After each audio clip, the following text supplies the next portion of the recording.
Online versus offline, यार ये एक ऐसी जंग है जो सालों से चलती आ रही है। और यहाँ पर देखा जाए तो अगर मैं ऑफलाइन के बारे में बात करूं तो पिछले कुछ समय से उनका एक डिक्लाइन फेज चल रहा था, लेकिन अब देख के ऐसा लगता है कि ऑफलाइन दोबारा से धीरे धीरे कमबैक कर रहा है और इसके पीछे एक ही ऑफलाइन वाले काफी ज्यादा एग्रेसिव हो गए। लेकिन भाई ऑनलाइन की बात करूं तो आज से 5 साल पहले ऑनलाइन के अंदर एक ऐसा जमाना आया था जब ऑनलाइन ने पहली बार ऑफलाइन की सेल्स को यहाँ पे खत्म कर दिया था। यानी कि सिंपल सी भाषा में मतलब ये कि ऑफलाइन के अंदर लोग कम फोन खरीद रहे थे और ऑनलाइन वेबसाइट से ज्यादा फोन खरीद रहे थे। देखो ऑनलाइन और ऑफलाइन दोनों के अपने अपने फायदे रहते हैं। अगर मैं ऑनलाइन फोन सेल्स के ऊपर बात करें तो यार उसमें फोन को खरीदना काफी ज्यादा इजी रहता है। आपको एक वेबसाइट पे जाना है, फ्लिपकार्ट हो सकती है, अमेजन हो सकती है, वहां पे अपना पसंदीदा फोन को चूज करना है और उसे वहां पे ऑर्डर कर देना। उसके बाद सीधे वो फोन उनके वेयर हाउस से उठेगा, कोरियर के थ्रू आपके पास आ जाएगा।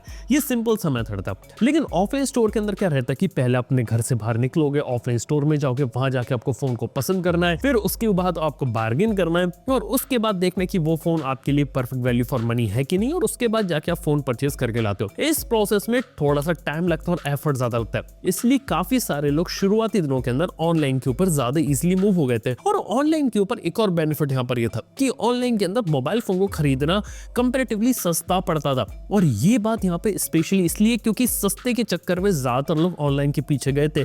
और यही डील्स एंड डिस्काउंट्स के कार्ड, अगर मैं अक्टूबर 2024 का डेटा देखूं तो यहाँ पे डबल डिजिट की ग्रोथ दिखाई है ऑनलाइन फोन सेल्स के अंदर, जहाँ पे फ्लिपकार्ट ने नंबर ऑफ फोन्स यहाँ पे ज्यादा बेचे। लेकिन भाई मैं अगर मैं ऑफलाइन फोन्स के बारे में बात करूं तो कहानी थोड़ी सी अलग रहती है। सबसे पहले बात करता हूं कि ऑफलाइन में आकर फोन इतना ज्यादा महंगा क्यों मिलता है। क्योंकि कई बार क्या रहता है कि ऑफलाइन के अंदर कंपनी यहाँ पे डायरेक्टली फोन नहीं बेचती, कंपनी क्या करती है डिस्ट्रीब्यूटर को देती है, वो आगे रिटेलर्स के पास फोन लेकर जाता है, उसके बाद जो दुकान वाला है उसके पास यहाँ पे पूरा स्टोर चलाना है, अंदर उसे एम्प्लॉयज रखने हैं, सेल्समैन रखने हैं और वो उसके फोन्स को यहाँ पे पुश करते हैं। ये एक पूरा मॉडल यहाँ पे डिजाइन था जो कई सालों से चलता हुआ आ रहा था, जिसके कारण मोबाइल फोन्स लोग पहले ऐसे ही खरीदते थे। और आज भी काफी लोग हैं इंडिया में जो ऑफलाइन में जाके मोबाइल फोन्स को खरीदते हैं। हर कोई ऑनलाइन में अभी भी इतना ज्यादा ट्रस्ट नहीं दिखाता कि एक महंगा प्रोडक्ट यहाँ पे जाके खरीद ले, और इस वजह से कई बार ऑफलाइन के अंदर भी एक प्राइस का एक हाइक यहाँ पर देखने को मिलता है। लेकिन यहाँ पर बात मैंने एक इंटरेस्टिंग नोटिस करी कि यहाँ पे क्या होता है कि कुछ कंपनीज ऑनलाइन पे ज्यादा फोकस करती है, कुछ कंपनीज ऑफलाइन पे ज्यादा फोकस करती हैं,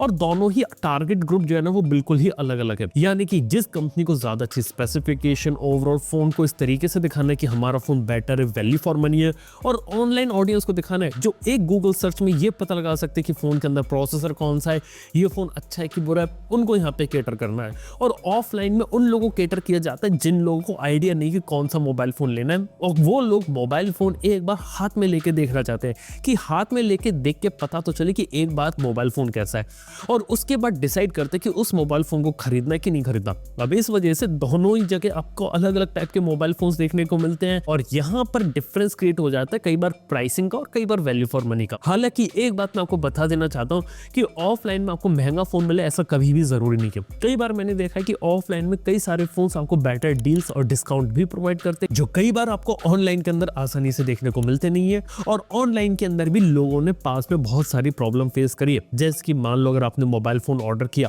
अगर उसके अंदर कोई प्रॉब्लम आ जाए फिर आप क्या करोगे, ये बात है।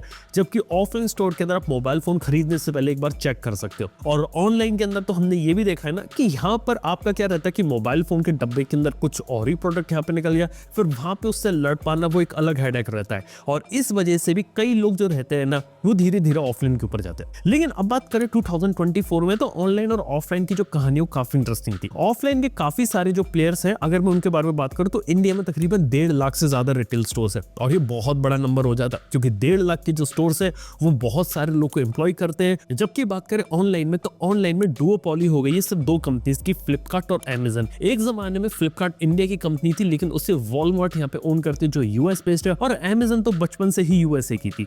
तो देखा जाए तो यूएस वाली कंपनीज की इंडिया के अंदर यहाँ पे ऑनलाइन के अंदर मोनोपोली है। लेकिन इसके साथ ही यहाँ पे कई सारे ऑफलाइन स्टोर्स भी यहाँ पर ओपन हुए हैं, जिस कारण से धीरे धीरे कुछ इंडियन कंपनीज ने कोशिश करी। जैसे बात करें क्रोमा की, जिसे टाटा ने यहाँ पे ओपन किया, या फिर बात करें रिलायंस डिजिटल की, वो भी यहाँ पर आपको देखने को मिलता है। इसके साथ इनके ऑनलाइन स्टोर्स भी है, लेकिन वो इतने ज्यादा पावरफुल नहीं है। इनकी जो मेजरली सेल्स होती है वो आज भी ऑफलाइन के थ्रू ही यहाँ पर होती है। इसके साथ ऑफलाइन में एक और इंटरेस्टिंग चीज देखी कि 2024 में ऑफलाइन वाले ज्यादा एग्रेसिव हुए थे प्लस इन्होंने यहाँ पे ज्यादा एफर्ट डालना शुरू करे।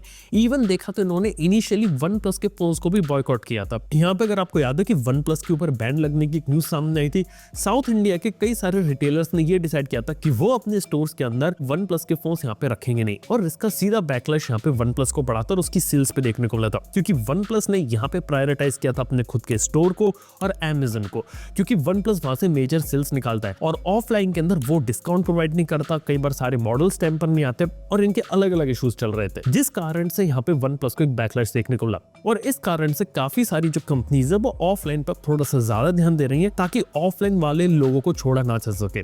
क्योंकि आज भी अगर मैं टियर 1 सिटी के आगे मूव ऑन करता हूँ, जहाँ पे टियर 2 टियर 3 आता है, वहां पे ऑफलाइन का एक बहुत बड़ा चंक यहाँ पे मौजूद है। इवन यहाँ पर देखा तो मैंने ये भी पता लगा कि ऑफलाइन में कौन कौन से ब्रांड्स बहुत ज्यादा अच्छा करते हैं। तो कुछ एग्जांपल है, वीवो यहाँ पे सबसे ज्यादा प्रॉफिट मार्जिन डिलीवर करता है, यहाँ तक कि टियर 3 सिटीज के अंदर यहाँ पे टेक्नो जो है वो यहाँ पे काफी अच्छा प्रॉफिट मार्जिन ले रहा है। इवन ये ऑफलाइन स्टोर्स वो है जो आज के समय में एप्पल के आईफोन को भी बेचते हैं। कई लोगों को लगता है कि एप्पल का आईफोन फ्लिपकार्ट की सेल में बिकता है, हालांकि फ्लिपकार्ट की सेल में बिकता है, लेकिन यहाँ पे ऑफलाइन के अंदर भी डिस्काउंट मैंने देखी है जो एप्पल के आईफोन के ऊपर देखने को मिलती है, और वो वहां पे एक अलग रिक्वायरमेंट उसने क्रिएट कर रखी है। कई बार रिटेलर्स क्या करते हैं, अपना मार्जिन काट के या दूसरे प्रोडक्ट्स के साथ बंडल करके कुछ यूनिक ऑफर निकाल के लोगों को बेचते हैं, जिस कारण से आज भी जो मार्केट है वो यहाँ पे थ्राइव कर रहा है और लोग यहाँ पे ऑफलाइन में जाके फोन ले रहे हैं। और इसी वजह से कई सारी कंपनीज इंडिया में टिकी हुई है, और कुछ कंपनीज के एग्जाम्पल मैं ऐसे लेने वालों जिन्होंने ऑनलाइन से कंप्लीटली ऑफलाइन के ऊपर ट्रांजिशन ले लिया।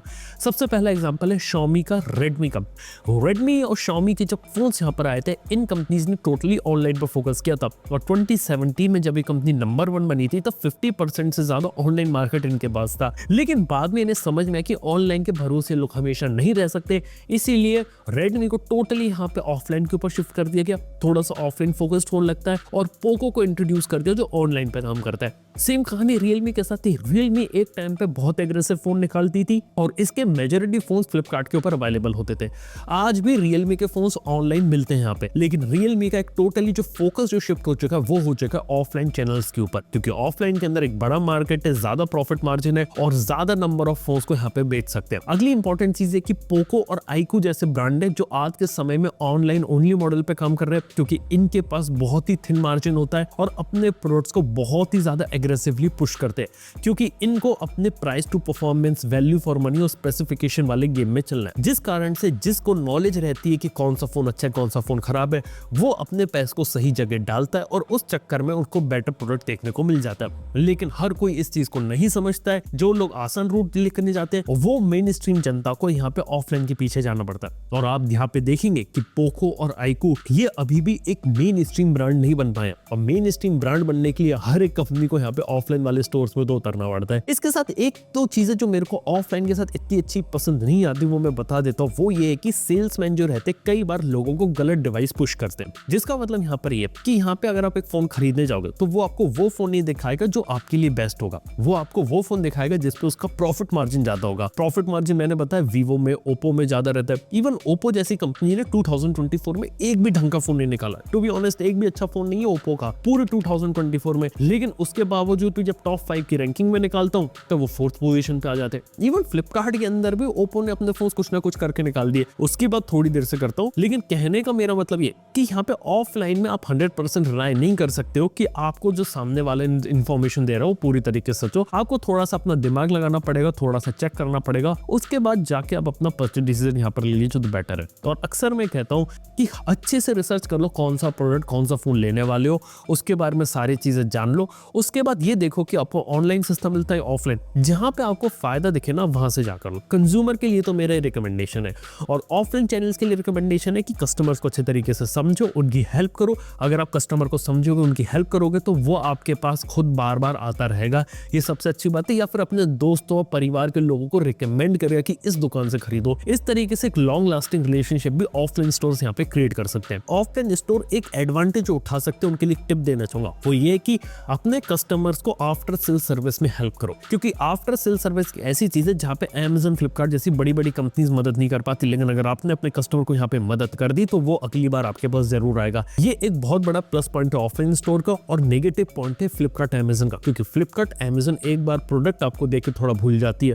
और उसके बाद कोई ऊपर नीचे चीज हो जाए ना, तो फिर मैंने देखा है कि लोग कई बार फ्लिपकार्ट को बोलते हैं या फिर कई बार फोन बनाने वाली कंपनी के पास जाते हैं, उसी के बीच में झूलते रहते, लोगों को रिजोल्यूशन नहीं मिल पाता। इसके साथ ही बोलना चाहूँ कि ऑफलाइन में चलो सेल्समैन वाला एक मैनिपुलेशन होता है, लेकिन मैंने ये मैनिपुलेशन थोड़ा ऑनलाइन के अंदर भी देखा है, क्योंकि ऑनलाइन में फ्रंट पेज पे ऐड, होम पेज पे कौन से आप आइटम दिखा रहे हो उसका बहुत बड़ा इंपैक्ट पड़ता है। इसके साथ ही अगर आपने सर्च करोगे यार मेरे को 30,000 में बेस्ट फोन लेना है, तो बेस्ट फोन 30,000, कोई गारंटी नहीं है कि आपको बेस्ट फोन यहाँ पे देखने को मिल जाए फ्लिपकार्ट की सर्च या Amazon की सर्च में। वो लोग भी अपने हिसाब से प्रोडक्ट को रिक कर सकते हैं और आपको वो प्रोडक्ट पहले दिखा सकते हैं जो उनको वहां पर बेचना है। अगर आपको पता है कौन सा फोन यहाँ पे खरीदना है तो आप जाके उसे खरीद लोगे, लेकिन अगर आपको पता नहीं है कौन सा फोन खरीदना है तो कई बार आपको पुराने आउटडेटेड इस टाइप के प्रोडक्ट्स को भी यहाँ पर दिखा दिया जाता है। और इसी चक्कर में फ्लिपकार्ट ऑनलाइन में काफी सारे दूसरी कंपनीज के फोन बेच लेते हैं। जैसे की बात करें यहाँ पे ओप्पो के फोन उसने बहुत ज्यादा बेचे हैं, इन्फिनिक्स के फोन यहाँ पर निकाले हैं। लेकिन एक बात बता सकता हूँ, इंडिया का जो स्मार्टफोन मार्केट एक टाइम पे ऑनलाइन वर्सेस ऑफलाइन हो गया था ना, आज के समय में ऑनलाइन प्लस ऑफलाइन हो गया, जिसके अंदर 50% शेयर ऑलमोस्ट ऑफलाइन के पास जा रहा है और 50% ऑनलाइन के पास जा रहा है। और ये दोनों मेरे को लगता है बराबर ही रहेंगे आने वाले समय में। कोई ऐसा नहीं कि आगे निकलेगा, कोई ऐसा नहीं है पीछे जाएगा।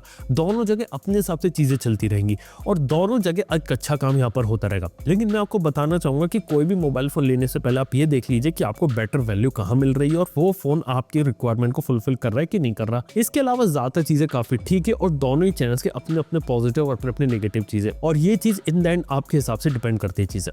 लेकिन हाँ, आप लोगों से मेरा एक सवाल है कि आप लोग क्या पसंद करते हो, ऑनलाइन को या ऑफलाइन को? ये बात नीचे कमेंट बताना ना भूलना। थैंक यू वीडियो देखने के लिए। मैं आपसे मिलता हूँ अपने अगले वीडियो के अंदर। Good bye.